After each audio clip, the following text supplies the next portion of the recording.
Hello, my beautiful human and humanoids, and welcome back to the channel.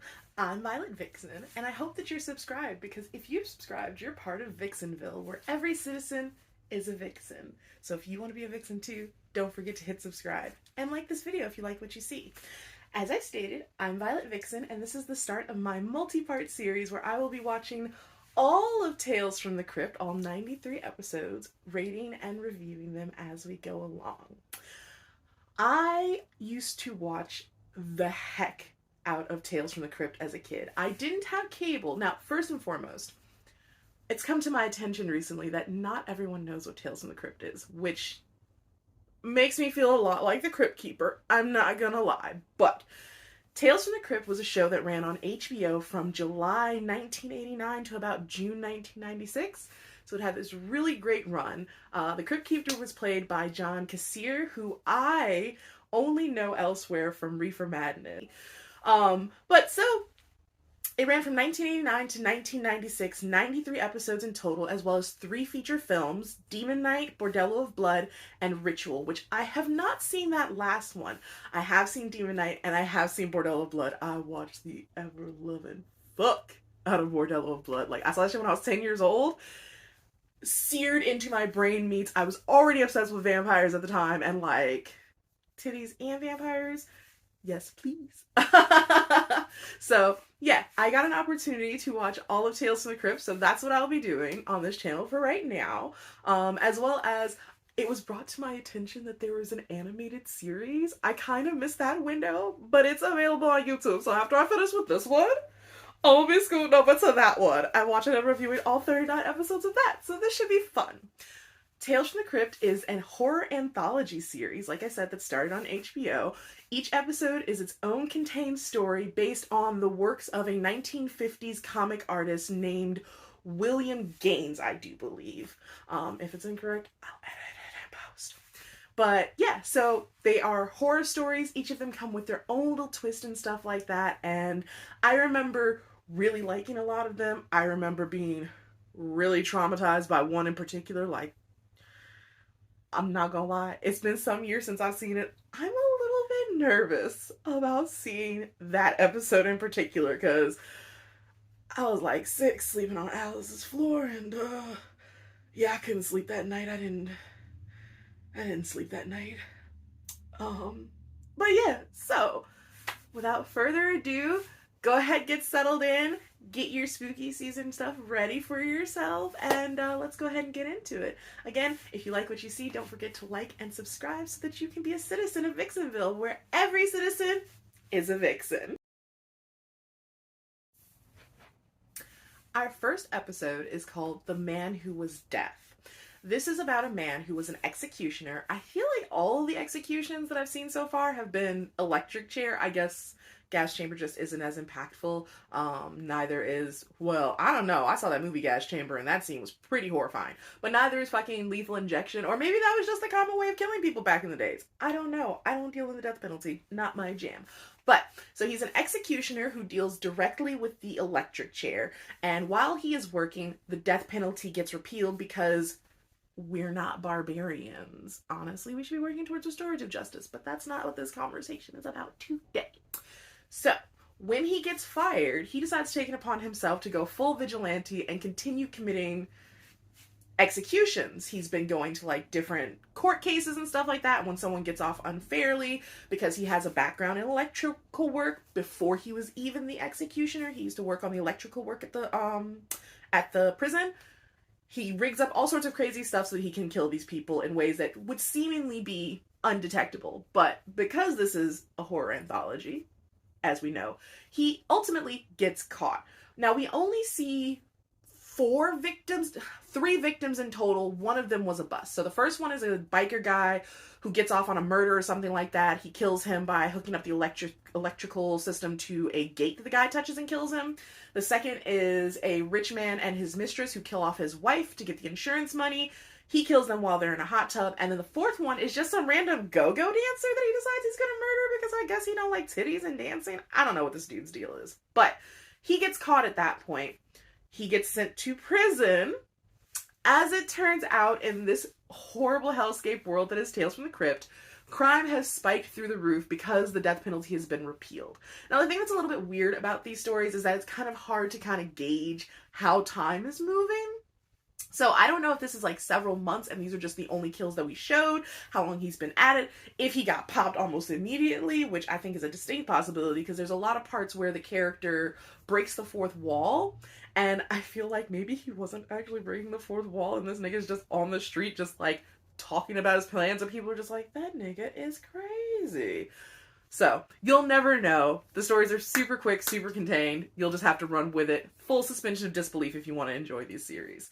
But so he gets caught, he gets into prison, crime has spiked, so they brought the death penalty back, and he has the honor of being the first person to get electrocuted in the electric chair after they have brought the death penalty back. What crazy twist! The man who was the executioner gets executed? Whoa! So that was the very first episode, and I think it was a really, really strong start for the series. Like, it really sets the tone for what you can expect from the rest of the stories. It sets the tone for, like, it's going to be mostly big actors. I don't know all of the actors that show up in this stuff, but there are some very notable names in the series as you go along. You get some guest directors and stuff like that. I think Arnold Schwarzenegger is a guest director in one of them at one point in time. Like, big names from like 90s and 80s and shit like that are all over this fucking show. Like, every fucking where.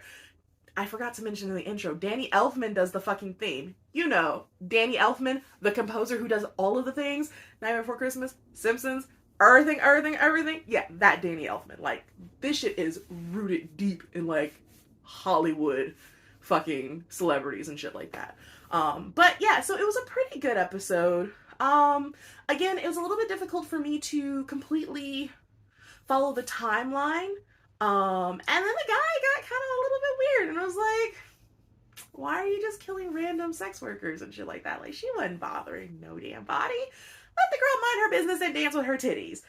But I did like the twist of, you know, when you first meet him, he's kind of relishing the fact that he's an executioner, and he's like, everybody begs and thinks the governor's gonna fucking call and pardon them. And of course, as the twist, it's him, and he's like, no, he's gonna pardon me, like, I was your best executioner. And his old boss is just like, I'm so sorry it has to come to this, but you can't be murdering people on your own.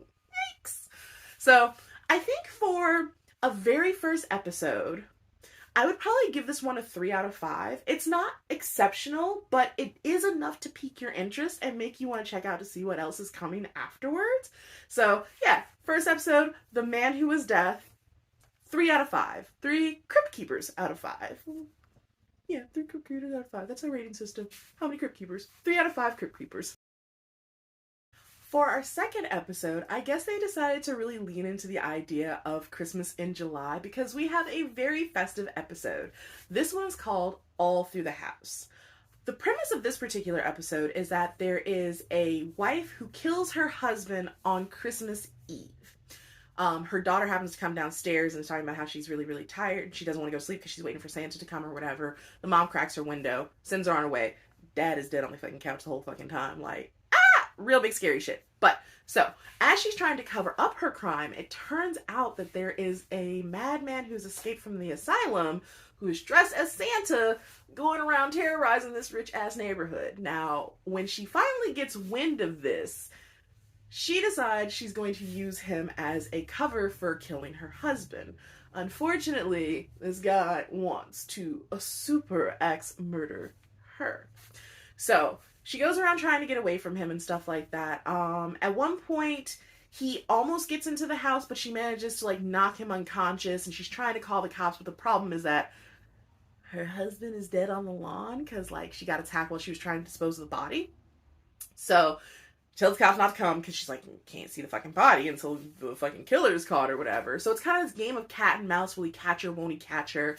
And at one point, towards the very end, he gets a ladder and is climbing up the ladder to the house, and it turns out that the daughter is still awake and has now opened up her window to reach Santa. So she's trying to get Santa to come up into her window, and it was one of those things where it's like, well, we'll get back to that at the end of it after I'm done talking about it. So, the woman ends up locked in a closet at some point in time because she's like, I'm gonna get my husband's gun. I'm gonna shoot Santa, but then she gets locked in the closet. It's like one of the old school doors with like the crystal fucking doorknobs. If you know, you know. They were constantly getting pushed in and out. I remember those days. Again, I feel like the Crypt Keeper got a little old. But so she gets out of the closet. She's going to go protect her daughter. Daughter's not in the room. She's freaking the fuck out because she thinks she's been snatched out the window. She runs downstairs, and the daughter comes out of the foyer and is like, "See, Mom, I told you Santa was real, and he didn't even have to go down the chimney. I let him in the front door." And she's holding hands with this fucking Santa who don't look like no Santa I've never seen in my entire life. Like, he's got like a scar across his face, and he's really dirty and grubby and covered in blood, and his teeth is fucked up, and his beard ain't even on right, but whatever. Episode ends with the mother, wife, screaming bloody murder. So, does he kill her? Does he not kill her? We're gonna assume that he kills her. But the Crypt Keeper does specifically note that he didn't kill the daughter because children aren't his jam. So, the little girl lives. I fucking hated this episode. I hated this episode. It was so fucking bad. It made little to no fucking sense. Again, for me personally, like, that the little girl is so hell-bent on helping the Santa who don't look nothing like fucking Santa makes no sense to me. At one point, the wife, like, and then, like, the shit that people are doing in this fucking shit.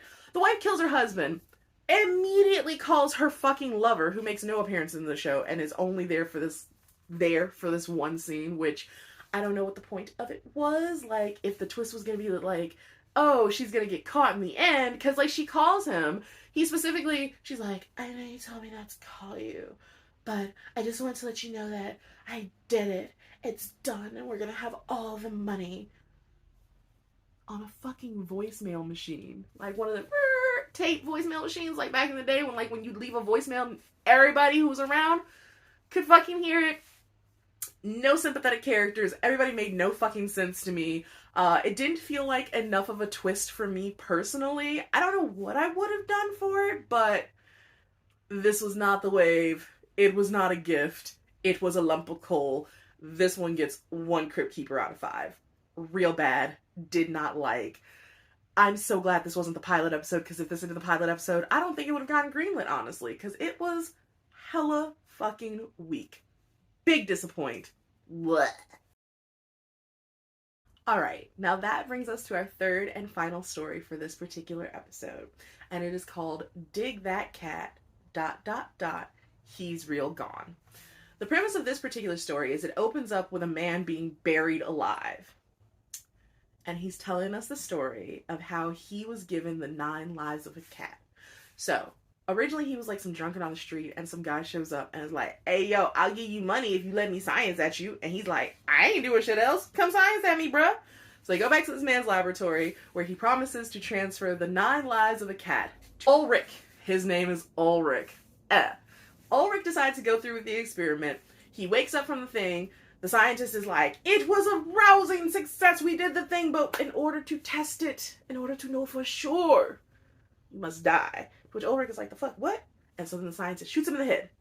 Right there. First step. Shot in the head.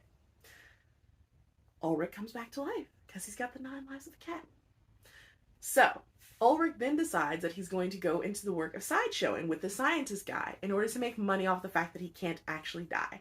So he goes to the circus, he sets up with the guy, and he's like, "What we're gonna do is, y'all gonna kill me, I'm gonna come back to life. I got 9 fucking lives, I can do this like 8 fucking times, no big deal." Well, yeah, 8 more times because he got shot the first time. Cool. So, they set it up. The second death is a drowning. He drowns for the audience. At first, they're a little bit disappointed because he doesn't get resurrected, and I found that their disappointment in him not getting resurrected was far more disturbing than them not being sickened by the fact that it's a dead man. Like, y'all just watched a nigga die. Like, that was just the way. But so, he gets resurrected. It takes him a little bit longer than they expected it to. Certain deaths apparently come with longer resurrection times. And he's an instant breakout star. Ulrich is the man, okay? So his shows are selling out. He is making money, baby. Money. They're talking like 50 grand a fucking night in like 80s money, okay? He is making money. The third death that he does is he hangs himself. Around this time, he starts doing a little bit of the maths and realizes that, if he didn't have to split it, and he's splitting it only 60-40, he's getting 60%, the sciences guy's only getting 40%, but, 100% is a lot more than 60%. So he decides he's gonna knock off this nigga, gets him into a car accident. So his fourth death I can count, is a car accident. After that, it's back to business as usual. His fifth death, he decides he's going to electrocute himself. See, we're back to the electrocution thing. They really like electricity on fucking Tales from the Crypt. Maybe it's because people are foaming from the mouth. Anyway, at this point, it's become such a hit that we're getting fucking audience participation, which is extremely creepy. They do a raffle with the seat numbers, and this little old lady wins, and she's all like, "Oh my god, I've always wanted to kill a man!" Blah! Does the thing. He dies. So that's his fifth death. His sixth death is... Oh, yes, he gets shot through the heart. They set it up like one of those duck games, like where you have to shoot the characters as they go by. Again, audience participation. Some guy tries to bring his kid down and is all like, "You gotta learn to be a man today." The kid's like, "I don't want to murder nobody, daddy." And he's like, "I ain't raised no bitch. You better shoot this man." But then ultimately the kid misses, the dad misses, and an archery champion takes it on.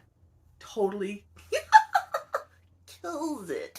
kills him. So that's his sixth death. His seventh death is this nigga gets betrayed by the one he loves the most, or at least the one he's dicking down the hardest. His little girlfriend is just like, "Hey yo, you got like a couple $100,000. I'm tired of living a sideshow life in a fucking trailer." Murders him, steals his money. Because she's like, "It's okay, you have more lives, you can do it again, no big deal." So now, that's the seventh death, we are on his eighth death at this point. And he decided that he's going to do the Big Bang, he's going to fucking have himself buried alive, which is where he's telling us this story from, collect all the money, finally retire, make the most of his last death. And as he's telling the story, he's like, "Yeah, this has been the greatest gig of my life. It sure is a shame that cat had to die." And then he starts doing the math on this and realizes that this isn't his eighth death, it's the ninth, because the cat had to die. So this is it. He's done for. Game fucking over. He begins like banging on the coffin, and the guys he buried him were just like, "I wouldn't actually bury a man alive. That'd be crazy." And that's how that particular episode ends. And it's one of the ones that I can remember the most, like, from my childhood, where I was just like, "Oh, snap, man, this is why you need to know math, son." So he dies. He totally underestimated how many lives he had. And he's very arrogant and braggadocio the entire time. Like, he's in his coffin with his little candle, eating away at his oxygen, just like, "This is my life. This is what I did. It's all good. I'm gonna retire a rich man after this," only to realize that, no, he's retired now. He died now. So yeah, that one, an absolute fave of mine. Again, seared into my brain from childhood. There's like 3 or 4 episodes I can like very clearly conjure in my mind when I think of Tales from the Crypt episodes. That was one of them. Absolutely, hands down, 5 out of 5 Crypt Keepers. Like, it was so good. It was so much fun.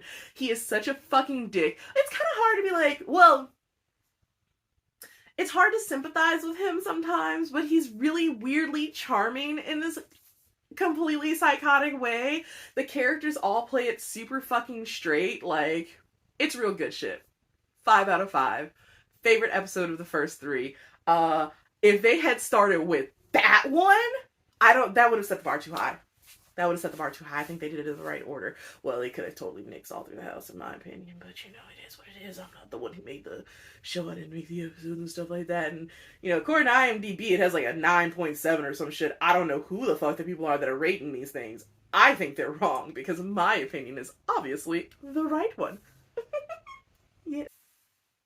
So yeah, those are the first 3 episodes of Tales from the Crypt. Again, we had The Man Who Was Death, which got a 3 out of 5 Crypt Keepers. All Through the House, which got a 1 out of 5 Crypt Keepers. And Dig That Cat, He's Real Gone, which got a 5 out of 5 Crypt Keepers for me. So, what do you think? Have you guys seen any of these episodes? Do you agree with my ratings on these particular episodes? Do you have any episodes that you're most looking forward to? Please, by all means, pop them in the comments. You think I'm wrong? Let me know in the comments. Again, I'll be doing this every week, every Friday, so set your calendars, get your stuff together, get ready for it. Your girl's gonna be beaming in your ear holes every Friday with a new episode, reviewing 3 episodes at a time, because I don't want to overwhelm nobody or anything like that.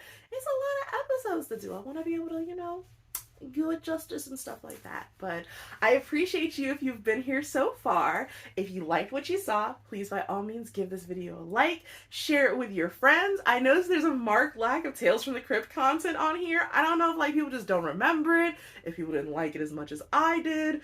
Again, this was something that was very formative for me as a child. Like, I didn't actually have cable, but I had a friend who had cable, and all the shit that I wasn't supposed to watch, I used to go to her house and watch, which meant that's where I watched all the porn and the horror stuff. So, this is definitely very near and dear to my heart, so I'm really excited about taking an opportunity to sit down and rewatch them. The nostalgia is so fucking real. Like, I am instantly teleported back to Friday night fucking slumber parties rewatching these. It has been delightful. Like, as much as I hated that episode all through the house, I still had fun just watching and catching up. So, like I said, if you like this, please give a like, please subscribe, and join Vixenville, where every citizen is a vixen. And we'll see you next time.